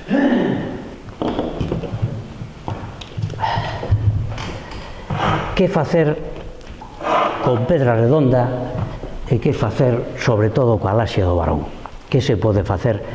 Porque esta pedra é extraordinaria, é un monumento 4000 anos de antigüedade, está aí. A laxe do Barón, para museizala, para facer que a xente vira a mirala, que vira a xente aquí a Forzáns, animar a aldea, consumir algo aí na taberna, esa casa que houbera, ten un problema, que está en unha propiedade particular. Está na propiedade particular. A mí dixéronme que por un lado pon a primeira diapositiva, volve todo para atrás, que por un lado, que se ve aí que está cheo de mata, que podía ter acceso porque aí non é a propiedade de Inés, non? Facer un carreiriño, entón sí que sería factible vir poñendo unha pequena plataforma, non? Sin entrar na finca de Inés. Bueno, mirad, aquí, ves? Aquí, isto é o muro, hai unha casoupa, pasei por aquí, isto non é de Inés, me parece. Por aquí, sei que me dixo que había un camiño, unha finca que era de tal, que a deixarían e tal e cual. Limpiando isto, poñendo aquí unha plataforma de madeira, xa sería visible, non tan ben como da finca, a pedra, non? Sin molestar a tal. Que conste unha cousa. Esa pedra é ben de interese cultural, equivalente a monumento nacional. Non se está registrada como BIC pola Xunta.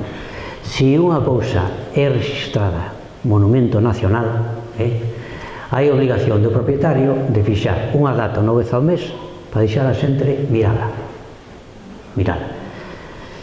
Si se declara monumento nacional. Entón, pero bueno, penso que esas cousas hai que anuncialas polas boas e non tal, porque non é costume en Galicia empezar a facer liortas. Non sirve, se unha pedra va a ser para que haya liortas cos veciños, é mellor non facer nada. Está en propiedade particular, había que ver se se podía facer un acceso por aí por unha plataforma. Se eso se fora factible, había que facer unha intervención, un proxecto arqueolóxico para presentar na Xunta, porque non se pode actuar sobre ningún monumento, ningún petrólifo, senón un proxecto presentado e aprobado pola Xunta. Unha vez aprobado, había que coller, limpiala, porque ten moito musgo, moita cousa, xa la ven, colocar ali un paneliño onde se dé unha pequena explicación ali, ao lado da pedra, e despois na carretera poñer un sinal que teña un color determinado, os colores de monumentos teñen un color rosa, outro color na carretera, na estrada, despois indicar polo camiño pouco a pouco, pues, con un sinal máis tal, pues, a Laxo do Barón. Movendo a ben e tal, esa pedra viría moita xente a vela. Vamos a ver, a xente que ven a ver os petróglifos de Turón e tal, non é máis, é xente culta. É xente culta que lle gusta isto, cada vez hai máis, porque xa na televisión, porque hai moitos libros escritos, e cada vez hai máis xente que ven os fines de semana a ver os petróglifos. É xente con nivel cultural, é xente que interesa, porque esa xente pode gastar. Algo se está aí, hubiera unha taberna de Centiña e tal, unha vez que dá unha volta, había que facer un roteiro para que estuviera aquí a xente un tempo e fora despois a comer ou gastar, deixar algo no pobo, que é o que interesa, non? E había que facer despois un folletiño explicativo, un folletiño moi de 2 follas explicando a historia deso. Eso que se pode facer co Laxo do Barón, que é o monumento máis importante que ten Forzans. Ben, Pena Redonda. Pena Redonda non é un castro espectacular, non ten murallas, non ten foxos, non ten parapetos, non está no alto dun risco impresionante, é un poboado, unha aldea aberta, xa digo, se verían ali, excavando, se verían eso por media dúcia desas casetas castrexas, que serían exactamente como estas, mirad.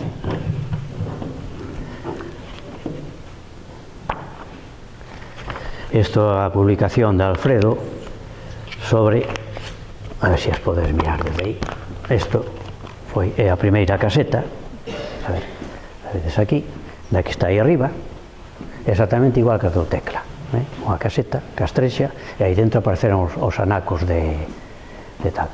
Isto é a publicación da excavación de aí de Pena Redonda. E hai outra caseta, outra, ora non se ven porque as cubriron de terra, a outra, esta, que non foi rematada de todo e que máis está cortada por un muriño, aí a veste, está cortada por un muriño, porque hai unhas casas debaixo de outra. Durante 700 anos, hai as que están máis fondas, tal, son máis antiguas e despois foron reformadas, ou se caeron e fixeron outras novas. Estas son as casetas castrexas que están aí en Pena Redonda. Que problema teñen Pena Redonda de coller escavar? Había un proxecto da Deputación que iba a facelo Rafael Rodríguez, que é amigo meu, de excavar 12 castros, 12 castros, e meteron en principio a Pena Redonda. Despois o quitaron, seleccionaron os máis sobranceiros, o castro da Lobre en Vilagarcía, o castro da Subidá en Marín, o castro de Toiriz en Silleda, e fixeron aí, vamos vendo tempo, fixeron aí intervención que deu lugar a unha polémica porque fixo unha empresa de moita zona, pero de fora, estaba en Murcia ou por aí, unha empresa que facía cousa no estranxeiro e tal e cual. As actuacións nestes sitios non teñen por que ser moi costosas, a non ser que o que busque se facer negocio. En Gran Bretaña os castros se excavan, quedan as vivendas todas ao aire, e despois o que teñen ao redor tal é unha campiña de erva, que arrozan de cando en vez, unha campiña de erva, pero nada máis, para non engadir cousas e falsificar a historia. Aquí esta empresa de tanta zona fixo unos proxectos carísimos, fixo muros, muretes, bancos ali para descansar de aceiro forcén, ese ferro como se tuvera ferruxe, aceiro forcén, eso é como a porta do Museo de Pontevedra, é unha serie de cousas, sendeiros e tal, co cual transformaron totalmente o castro, a visión do que era un castro. É unha cousa ali, os asentos son de aceiro forcén facendo ondas, teñen muretes de pedra, teñen tal, teñen cual, e claro, cada intervención costou unha pasta gansa. Puro negocio. Vamos a facer aquí unha empresa e tal e cual, puro negocio. O que fixeron en Marín, no castro de Subidá, fai xusto un ano, acaban de publicar no Facebook as fotos. Te gastas unha pasta enorme, pos elementos de ferro, asentos, muretes e non sei que, letreiros as gallas, non sei que, non sei canto, todo e tal, e despois non mandas unha brigadiña municipal 3 días e unha vez ao ano a limpiar aquelo. Todo cheo de basura, puxeron papeleiras e todo, non se vaciaron na vida. non mandaron ninguén a vaciar. A xente chega ali, o que iba, xa tiraba os cartóns de refrescos e todo o chan, todo o ervas, todo o refresco. Está dentro de 5 anos intervencións de 200.000 euros. Un castro desa cousa, todo tirado, a xente xa non hai nada atado, hai as pintadas, que hai a ignorancia da xente, xente que chega ali, agarra, hai pintadas toda a cousa, e tal. Non hai que facer eso. Aquí, o problema que temos foi cuando hai uns anos co todo terreno se fixe unha repoblación de piñeiros e o chan grande xa non se mira nada. Ni os petrólicos, ni a mamua, hai un reguiño onde apareceron trociños de siles do paleolítico de 14.000 anos de antigüedade, xa non se mira nada, ni as tres pipas, ni nada de nada.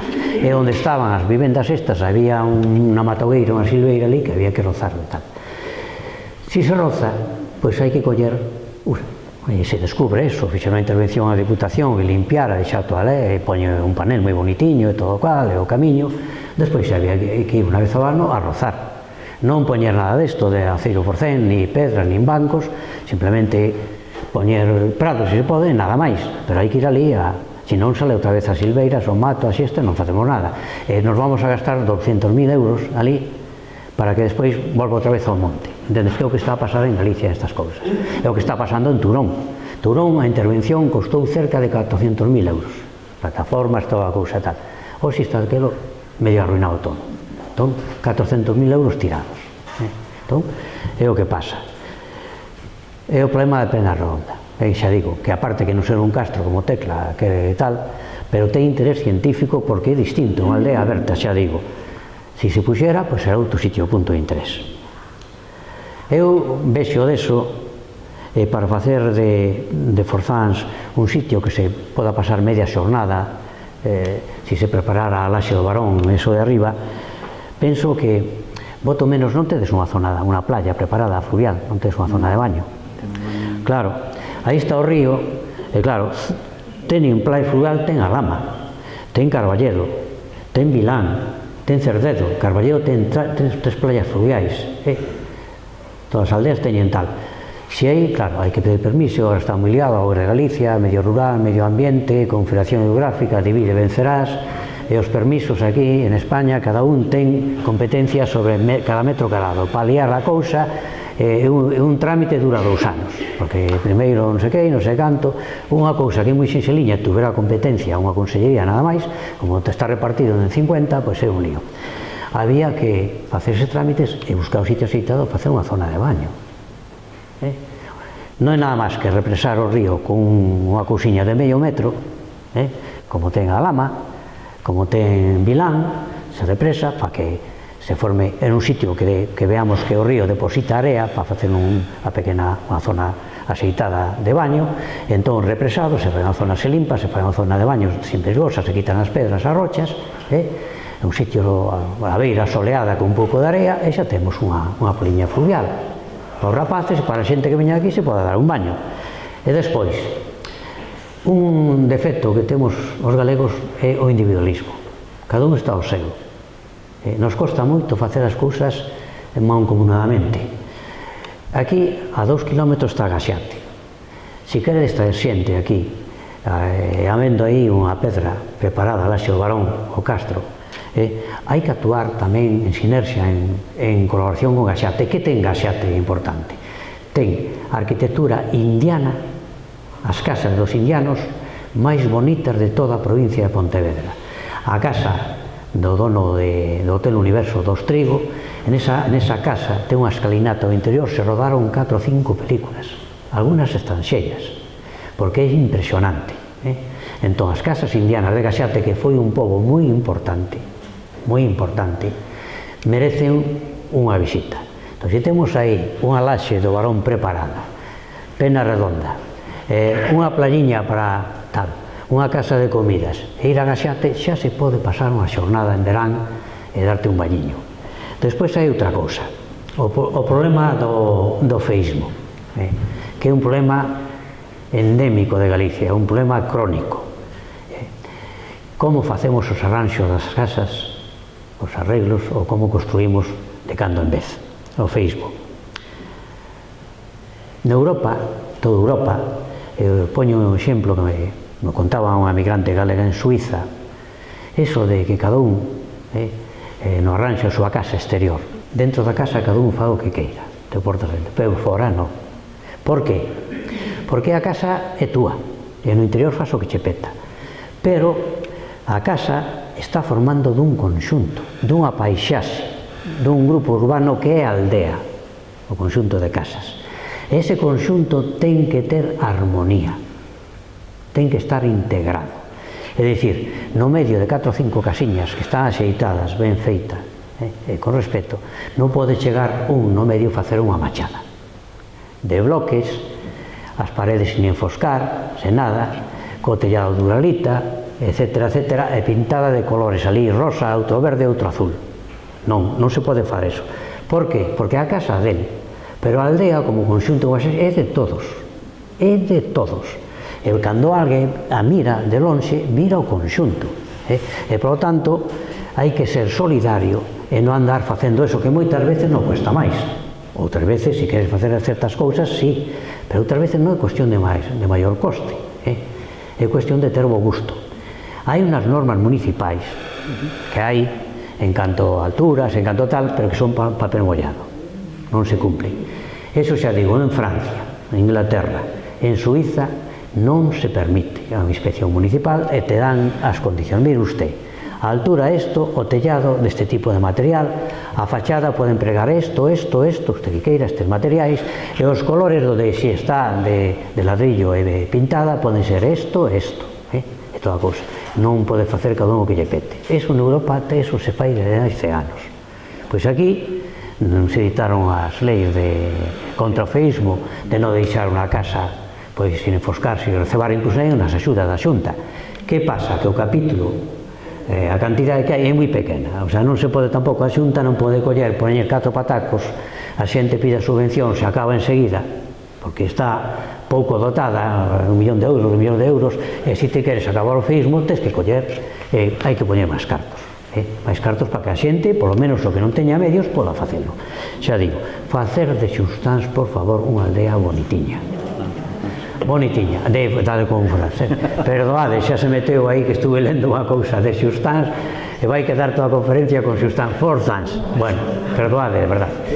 E xa digo, pode ser un pobo, unha aldeña ben bonitiña, cando fagamos as construcións, os arranxos, ter un poquinho de cuidado, de amor á aldea, de amor ao terruño, que sexa un sitio tal, e despois, pois se se pode facer isto da pedra da Laxe do Barón, aí en Penardonda, facer unha planiña que é moi necesaria, e interactuar nun folleto con Gaxate, facendo un roteiro, veña Xustán, pase unha xornada, vexas a Laxe do Barón, vaya a ver a Forzans, xa se meteu, non hai maneira, veña a Forzans, vaya a Gaxate, vexa ali, as casas indianas e tal, e despois se pega un baño aí, se houbera na playiña e tal, e come na casa que haxa, deixan uns cartiños, talle ambiente, e a cousa, este pobo tal. Se pode conseguir. Cal é o problema? A demografía. Cada vez pois hai pouca xente. No ano 1999 había 200 habitantes en Forzans. No 2017 había 126, 56 homes e 70 mulleres, porque as mulleres son máis lonxevas, viven unha media de 4 ou 5 anos máis que os homes. En Pontevedra, a partir dos 80 anos, as cafeterías están cheas de corrillos de mulleres, poucos homes, non? E claro, pouca natalidade, nacen poucos nenos, os vellos van morrendo, e con menos xente, e non é fácil traer xente xoven para vivir aquí, porque había buscar medios de vida e tal, non é fácil. Pero tedes unha aldea con unha historia, Forzans, moi interesante, 2 monumentos únicos, ese castro que é distinto a todos, o castro de Penarredonda, esa pedra que é un tesouro, se se pudera visitar, contemplar, ben preparada, é un tesouro, con un folletiño que explique todo, con unha visita guiada unha vez ao mes, con un guía, con alguén que explicara eso ben e toda a cousa, é unha auténtica maravilla. ten moita historia.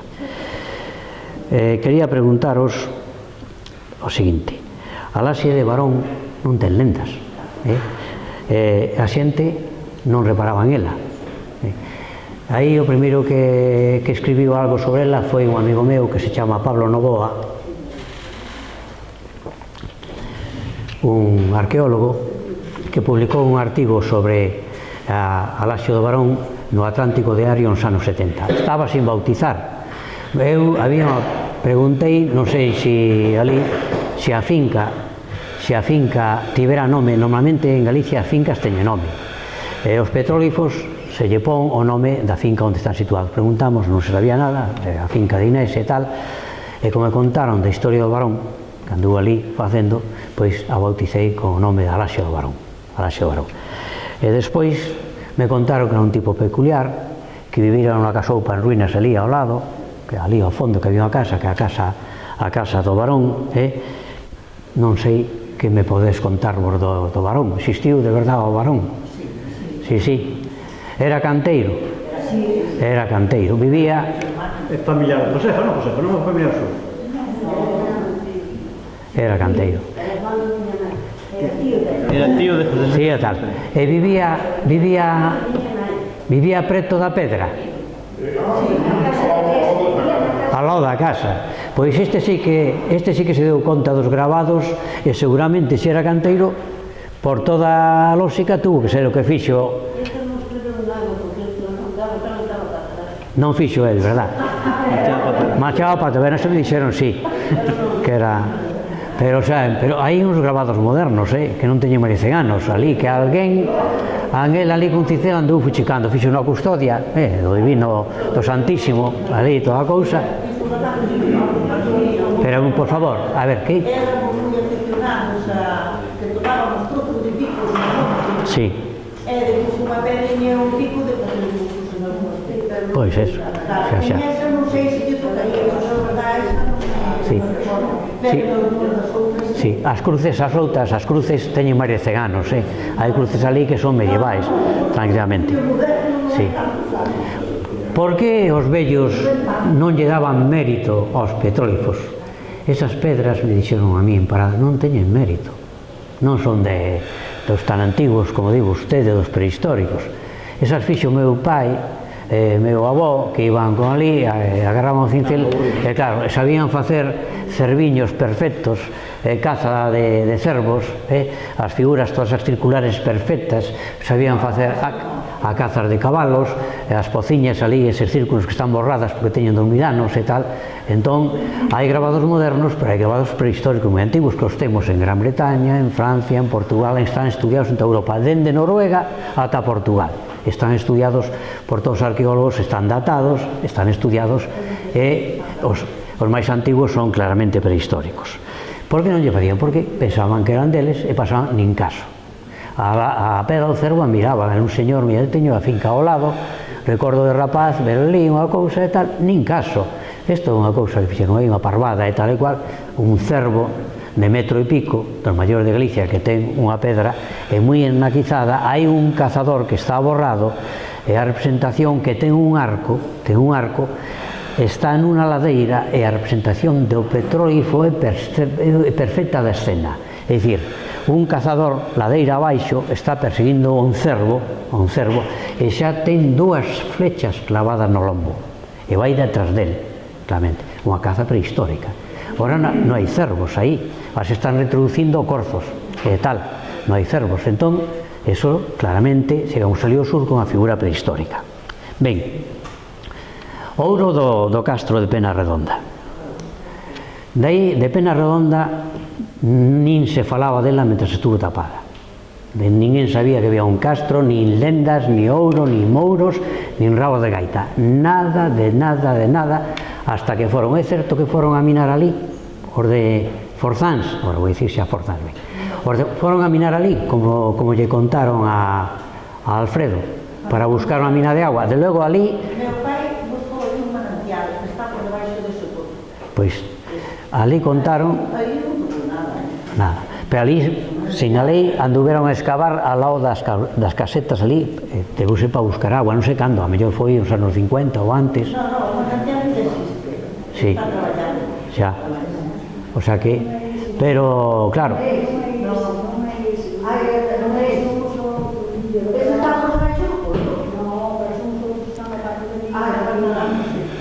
pois, cando vinaron despois foi cando lo toparon os anaquiños de barro e foi cando doña Albertina foi ali a tal, eso que tal. Ben, desde que doña Albertina remexeu ali, toda a zona da Pousa, Forzans e alrededores, xa empezaron a falar de ouro. Apareceu un anaquiño dunha pulseira de bronce, pero a xente en Galiza, sempre que hai algo antigo, é de ouro e dos mouros. É de ouro, todo é de ouro, había ouro por todos lados. Isto está en todos sitios, en Samieira, en a Tecla, todo era de ouro. Os antigos había moito ouro, Galicia estaba chea de ouro. E xa se empezaron aí, en Pedra Redonda había ouro. Pero claro, claro, das tres pías, das tres pipas. Pero de Pena Redonda non contaban nada. De Pena Redonda, da pedra, pero das casetas das casas non. Ellos decían que se intentaban tocar nela, os canteiros que intentaron varias veces romper, entonces que lle salía unha voz de dentro, as leyendas, que dicía, entrarás, pero salir non salirás. Vamos a ver, esa lenda das pedras dos antigos, como cousa dos mouros, os mouros tiñan relación co diaño e tiñan poderes maléficos, podías quedar tolleito e outras cousas. Entón contaban en moitos sitios na estrada, en Salcedo, que os canteiros, cando iban a esas pedras, que dicían, non andes aí a fozar, que che vai pasar algo malo, que metían e tal, e rebotaba, o punteiro rebotaba para fora, non había maneira e tal, e se oían voces, e se oían cousas, e dicían, cuidado con andar, aí tamén, o sea, que tampouco, aí está. E incluso nós éramos acá, pues íbamos con monte, e as pedras non se tocaban. Porque había medo. Claro. Era nos castros non andar a remexer que está a través da alquetrán, e pode estoupar todo. Donde hai mouros e ouro, hai protección maléfica e, polo tanto, aí non se debe andar remexendo. Pois os canteiros andaban polo borde, pero as figuras non tocaban para nada. Ben, desde pasou aquel, no ano 2007, eu con a miña dona fomos a ver a excavación, fuera no 2003, de Pena Redonda. E ao chegar arriba, as últimas casas, pregunteille ali unha señora, teño recollido o nome no cuaderno de campo, e lle dixe, mire señora, vamos ben aquí para Pena Redonda. E me dixo, sí, va ustedes ben, pero perde o tempo, porque o ouro todo xo leváramos da Pousa. Pensaba que eu, todo que vai a un castro, que vai ali, sobre todo, se vas a remexer, vas a buscar o ouro. Cando nós, de estudiantes, anduvimos excavando os castros, verdad? Excavamos no Tecla, Santa Tecla, o castro máis famoso, e excavar un castro é unha cousa moi fatigosa, moi penosa, porque a terra no verán te metes ali na pochanca, dentro da casupa, tes 40 grados o sol a mediodía, e despois o polvo de monte se te mete polo nariz e te chega aos pulmóns e te das 3 duchas e non das sacado o polvo, non? Estábamos aí traballando, estudando tal, e a xente que iba arriba ao mirador do Tecla, pasaban por ali e tal, e vostedes que andan aquí, estudiantes, xente fina, decían eles, era xente das aldeas que viñan de excursión, catecismo, tal, que andan ustedes aquí a estudiar? Pois mire, estamos excavando aquí un poblado antigo e tal, e que atopan vostedes, e tal. Pois atopamos estas cousiñas, estaban ali os anacos de barro, de trozo de cerámica e tal e igual, e cando se marchaban escoitamos que falaban para eles, este estudiante, este xente fina da cidade pensa que nós que somos da aldea somos parvos, estes o ouro teñen aí, andan buscando ouro, teñen aí agardado, escondido, e a nós enseñan os anacos de barro, ouro. E entón, ustedes van a Pena Redonda, van a buscar o ouro, os mouros, porque a minha pobre muller e eu ali non levábamos ni pico, ni sacho, ni nada, pois perden o tempo que se os levaron doña Albertina os da Pousa, levaron todo o ouro. Eso quedou por aí. Non sei se ustedes quedou eso aquí en Forzans, o de que o ouro de Penas Redondas se os levaron da Pousa, por aquela cousa que se falou algo. Algo se falou, porque as aldeas son todas iguais, todas se contan o mismo. Pois bueno, xa é tempo. Pois nada, isto xa aprendemos que esa pedra é un marco a pé, unha demarcación. A partir de aí, pois algo contaban ou algo delimitaban esa pedra, que é unha pedra moi interesante, que Penas Redonda é un poboado distinto, diferente, que non vamos a topar agora, vou a dicir, 2.500 castros que hai, se atopaba algo de ouro en 15, máis ou menos. Por que? Quen tiña a xoia de ouro na época dos castrexos de ferro? O tiña a muller ou o xefe. Había ricos e pobres como agora, había quen tiña 50 vacas e que non tiña ninguna. Entón, o ouro non se tirou ali, o ouro se pode reutilizar sempre, porque se pode fundir. O sea, o ouro é indestructible, non ten ferruxe, é un metal noble, non lle ataca aos ácidos, e dende sempre foi unha cousa moi valorada. Que pasou? Que de 2.500 castros, en 15 ocasións a un se lle perdeu a xoia, e atopamos en un castro de Carballedo un pendente de ouro precioso que despois un ouriveiro, un xoieiro de Vigo, pediu permiso, sacoulle unha fotografía, o reproduciu, o fixo en ouro, vendía pouco, o fixo en plata, e viña a feira de artesanía de Pontevedra e vendía moitos pendentes preciosos, tiña a boliña con tal, se colgaban así, eran arracadas, máis que uns dun garfo, pero eran para colgar da orella, as arracadas. E miña muller, unha amiga, como lle gustaba a arqueoloxía, regaloulle, e ten ese pendente, unha réplica igual en plata do que apareceu en Carballedo. Outra veces apareceu algún torques, o colar que levaban os guerreiros celtas, algún máis ben arracadas e tal, están nos museos. 15 de 1.500 castros, de que algunha o perdeu, quedou ali, se atopou, pero non porque o enterraron ou deixaron, porque o ouro sempre tuvo valor. Entón, as posibilidades entre 1.500 castros de coller e excavar todo que xa aparezca o anaquiño de ouro son tantas como que choque a primitiva o monoloto dese de cando teña un bote de 300 euros. O sea, que eso é tal, o sea, ouro dos castros, pero non hai quen lle arranque a cabeza que todos os castros chedo, e as mámoas tamén, e os petrolíferos tamén teñen ouro dentro da pedra, hai ouro, é unha cousa, é a mitoloxía máis bonita que hai en España, a mitoloxía dos castros, dos mouros, toda a cousa. Eu fixe a tese doutoral sobre esa mitoloxía, había un navarro, había un vasco, había lá, recollín as lendas de 505 castros, e ali o navarro na parte final, que era o catedrático de Navarra, dice: ustedes os vascos presumen moito de ter os mitos e as cousas máis bonitas de España, dice, pero os mitos que están nos castros galegos son os máis completos e os máis bonitos de toda España. E calou e non dixo nada. O sea, que tedes isto dos castros e a mitoloxía galega, isto dos mouros, dos tesouros e tal, é a mitoloxía máis importante de toda España. O sea que o pobo galego ten unha historia moi bonita, pouco coñecida e que temos que cuidar. Que Monte de Abaixo de? De Vilán. De Vilariño en Vilán. En Vilán.